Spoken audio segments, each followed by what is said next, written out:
Hello everyone, welcome back to another new blog.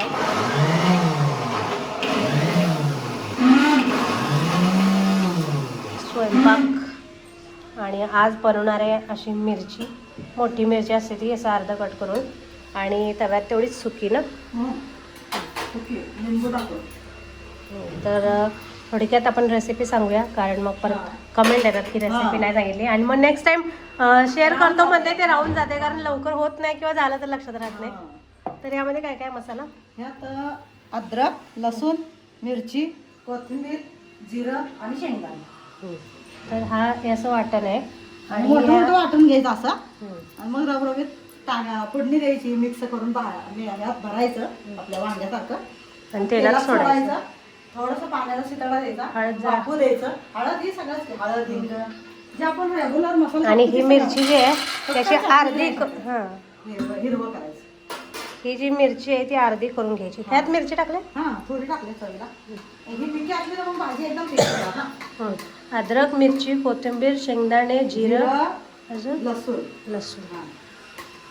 आणि ह्या मिरच्या ज्या आहेत ना त्या असं स्वच्छ धुतल्यात आणि अर्ध्या केल्यात म्हणजे लवकर शिजते. बिया काढल्यात, बिया चांगल्या नसतात लई, कचकच लागतात आणि बियांमुळे मुतखडा पण होतोय ना. आणि हिंग, हळद, आपलं हिंग, हळद आणि नमक चवीला टाकायचं आणि वरनं लिंबू पिळायचा.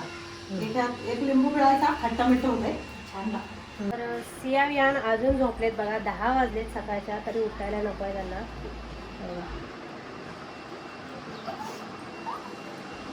ए उठा ना रे, चला आंघोळीला चला. नो, असंच झोपून राहणार दिवसभर. दिवसभर रात्रीपर्यंत.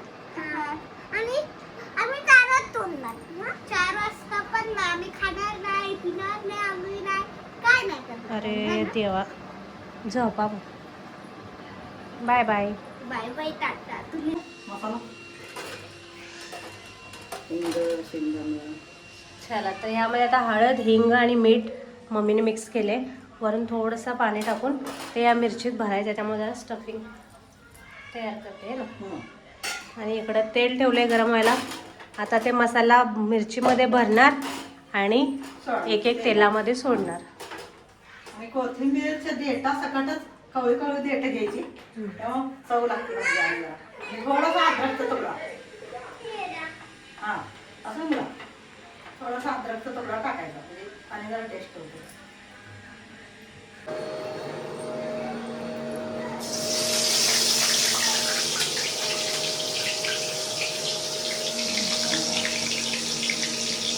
हे असं मिरचीमध्ये आपण वांग्यामध्ये कसा मसाला भरतो खोबऱ्याचा, सेम तसंच. पण हिरव्या मिरचीचं करायचं, लाल मधलं नाही. हे वांग्यामध्ये आपण चटणी टाकतो, ह्यामध्ये हिरवी मिरची. कारण ही मिरची आहे तर लाल नाही चांगली दिसत, हिरवी चांगली. आणि ह्यात आता लिंबूचा रस पिळायचा आणि वाफेवर शिजवायचं. वाफेवर किती मसाल्यात पाण्यानं तेवढंच टाकायचं. आता हे असं केलं, हे सगळं झालं ना भरून, मग लिंबू पिळणार आणि ताट झाकून शिजू देणार वाफेवर. आता पूर्ण भाजी झाली की मी तुम्हाला दाखवते. ज्यावेळेला आपण मिरच्या धुतो आणि चिरतो त्यानंतर त्याच्या बिया पूर्ण काढून घ्यायच्या, कारण बिया एवढं चांगलं पण लागलं असं कचकच दाताखाली येतात. मुलं पण ते काढावं लागतं आणि मुलं पण खात नाहीत मग. आणि दुसरी गोष्ट, बिया जास्त खाल्लेली मुतखडा पण होतोय ना. नाही, बिया खायचंच नसतं. म्हणजे टोमॅटोच्या बिया पण आपण काढल्या पाहिजे. अजून काय झालं, पेरू, ककडी. पेरू खाताना पेरूच्या बिया काढल्या पाहिजे. आणि आमच्या घरी म्हणजे आमच्या मम्मीला मुतखडा झालेला आहे, त्यामुळं खूप मम्मीला त्रास झाला होता आणि ते बघवत नव्हतं आम्हाला, कारण आम्हाला लहान होतो आम्ही, पण आम्हाला कळत होतं की मम्मीला दुखते. मम्मी असं फरशीवरच लोळत पडायची, इतकं दुखायचं तिला. ती खाली बसायची आणि अशी लोळायची, इतकं तिला दुखायचं. त्यामुळे मुतखड्याचं नाव काढलं की असं भीती वाटते. चला, तर आता आपली मिरची तयार आहे आणि इकडे बघू शकता तुम्ही, ही अशी बनवून तयार आहे आपली मिरची, एकदम मसालेदार. आणि इकडं काय चाललंय तुम्हाला सांगते.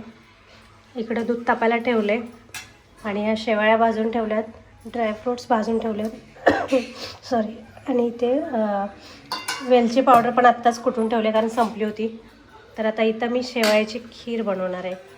हां, जसं की उन्हाळी आहे, उन्हाळी पदार्थ शेवया. तर शेवया आमच्या संपल्या होत्या आणि आता उन्हाळ्यात बनवलं तर मम्मीने 10 किलो 10 किलो शेवया बनवून आणलेत परवा. तर त्याच ह्या नवीन शेवया बघा किती छान आहे, एकदम बारीक. आणि आता भाजून ठेवलेत वर्षभर मस्त. शेवयाची खीर असो, शेवयाचं उपीट जे सगळ्याला खूप आवडतं आमच्या घरात, अजय सोडला तर. आणि गोड शेवाळ्या. हां, आणि गोड शेवया. तर परवा ज्या केल्या होत्या त्या आधीच्या होत्या, म्हणजे गुढीपाडव्याला केल्या होत्या. ह्या आता परवा आणल्यात बनवून नवीन. तर तिकडे दूध तापते, दूध तापलं की शेवया त्यामध्ये टाकणार. वेलची पावडर जी आत्ताच जस्ट बनवली कारण संपली होती ती टाकणार. आणि त्यानंतर ह्याच मिक्सरमध्ये मी हे मम्मीने भाजलेले ड्रायफ्रूट्स आहेत ते थोडंसं वाटून घेणार. म्हणजे कसं जास्त मोठे मोठे पण नाही चांगलं लागत. आणि मग कधी कधी मोठे मोठे जर राहिले तर कोणाला कमी कोणाला जास्ती असं होतं. त्यामुळे जरा थोडंसं एकदा मिक्सरला फिरवून घेणार आहे. तर असा आहे आजचा मेनू. इकडे चपाती आहेत सकाळी बनवलेल्या आनंदाने. मम्मीने भाजी बनवली, आता मी खीर बनवते. तर या जेवायला. कसं झालंय जेवण? मस्त यार, मस्त. खीर फुल वाटते. खीर कशी झाली आहे, भाजी कशी झाली आहे? मस्त मस्त. खावा. चपाती आणू या तुला? हा, थोडीशी चकतो. ठीक आहे. आता आईने बोंगी मिरची मसाला मिरची केला आणि मम्माने तर खीर केले. चपाती सोबत खाते. चपाती माझी संपली. केले नसते ग, बनवले असते. बनवले असते तर एवढं छान झाले. चला, तर आता मी चाललोय. आज हनुमान जयंती आहे, तर आम्ही चाललोय हनुमान जयंतीला मंदिरामध्ये. चाललोय नमस्कार करायला देवाला. आणि सिया विहानला घेऊन चाललोय. इकडे अतुल, सिया, विहान तिघं रेडी आहेत. तर बऱ्याच दिवसांनी चाललोय, कधी मी गेले नाही. तर म्हटलं आज अतुलनं, मला तसं सकाळपासून वाटत होतं की आज मंदिरात जाऊ, कारण आमच्या इथे जवळ एक मंदिर आहे ना, तर तिथे सकाळपासून गाणी लागली होती. आणि असं एकदम छान प्रसन्न वातावरण वाटत होतं, कारण हनुमानजीची गाणी लागली होती सगळी. मग अतुल बोलला आता की दीदी आपण मंदिरात जाऊया का. मग म्हटलं चल, मला पण सकाळपासून वाटत होतं की जावं. तर आता आम्ही जाऊन येतो. तर तुम्हा सर्वांना हनुमान जयंतीच्या हार्दिक शुभेच्छा. हा, मी खाली येते.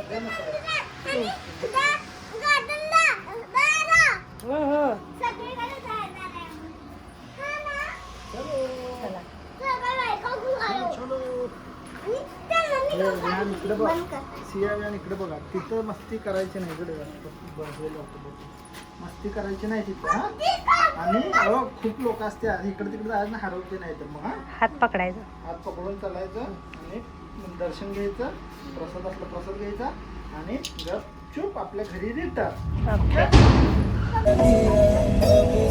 चला, तर आलोय आम्ही आता. हा, मंदिराजवळ आलोय. 2 मिनिटात आता आपण पोचतोय की नाही. मंदिराजवळ आलो आपण. अजून आलो मंदिर. लय लांब आहे अजून मंदिर. आलं. लय लांब आहे.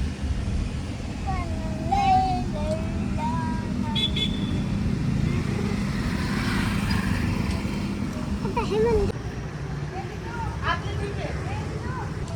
कुठं?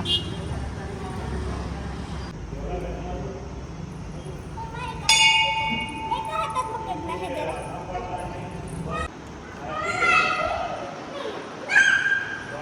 इथून कर, इथून बाबा. हा, नमस्कार कर खाली बसून आधी. लाईटला नाही हात लावा.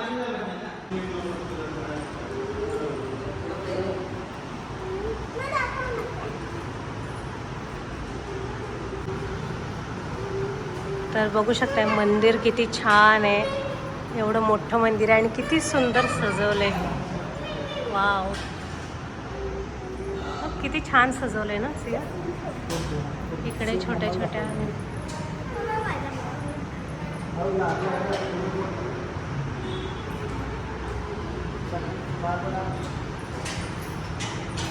मंदिर बघू शकता किती छान सजवले.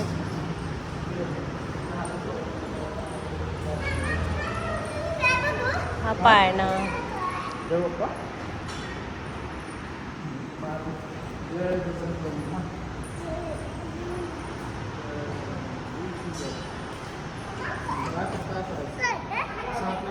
जय हनुमान.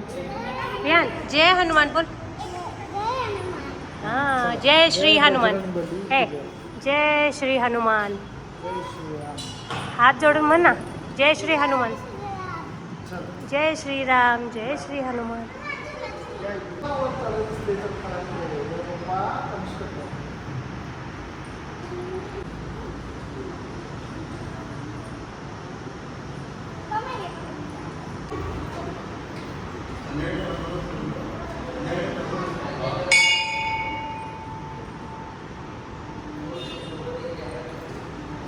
बघा किती इकडून दाखव ह्या साईडने मंदिर. हे बघा.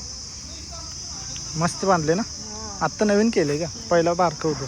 आणि इकडे गार्डन पण आहे. आणि तिकडं सुरू आहे महाप्रसादची तयारी. महाप्रसादाची तयारी चालू आहे. संध्याकाळी आहे. आणि आम्ही घरातून जेवण नव्हतं आलं. मला तर गोळी पण खायची होती, पण मी म्हटलं आता आधी उपाशी तर प्रसाद गोळी खाऊ असेल. नाही शकत, तर आधी प्रसाद घेऊन येते आणि मग खाते. पण अनफॉर्च्युनेटली नाही मिळणार, कारण आय थिंक संध्याकाळी आहे. आता ते बनवायला लागलेत, तर संध्याकाळी प्रसाद आहे. आम्हाला वाटलं आता एवढं आम्ही घरी जेवलो नाही, तसं झालं. म्हटलं तर जाऊन प्रसादच खाऊया आपण घरी जेवण्यापेक्षा. डायरेक्ट. सियावियान जेवलेत, मी आणि अतुलच जेवलो नाही. चला. आम्हाला पण सगळे आम्ही आता बॅडमिंटन खेळतोय. पावसाचं वातावरण होतं त्यामुळे गार्डनला नाही गेली. लक्ष नाही चुकला. लक्ष नव्हतं. बघत होतं मी, कुठं तुझं लक्ष आहे. मला ब्लॉक करायचं होतं. मागे. जा. तर मामा आता आम्ही बॅडमिंटन खेळते, तर तुम्ही बघा. Ready? चुकलं. चुकलं. Ball. बरोबर? लगेच डिफेंड करायचा आहे. फेसच्या मध्ये घ्यायचा आहे. शटल लागू देत नाही डोळ्याला वगैरे लागतो. हे बघ, सर्व्हिस करताना बॅकहँड घ्यायचं. Tap tap. कळलं काय? हे बघ, असं नाही करता यायचं. हे मुवमेंट नाही करत जायचं, मग ती सर्व्हिस चुकणार तुझी. तू शटल मारायला ना इकडं जाणार, शटल तिकडं. हे बघ, नुसतं टॅप टॅप. कसं एवढंच, रिस्ट नाही विहान उठ पुढून पुढून उठ. आहे का माझा पूर्ण नाही रिस्ट. विहान बघ त्याला एकदा त्याच्या साईडला एकदा मार ना. देते देते. एसिया अतुल त्या साईडला एकदा मार. हा अतुल त्याच्या साईडला एकदा मार. हा रेडी राहा मारतोय. बरं द्या त्याला द्या एकदा. दे ग सिया एकदा दे ना त्याला. बघ देते का. Flower they. ते हे दे शटल दे. हा दे. खेळ मुला खेळ. हो खेळ खेळ खेळ. खराब होते मग ते.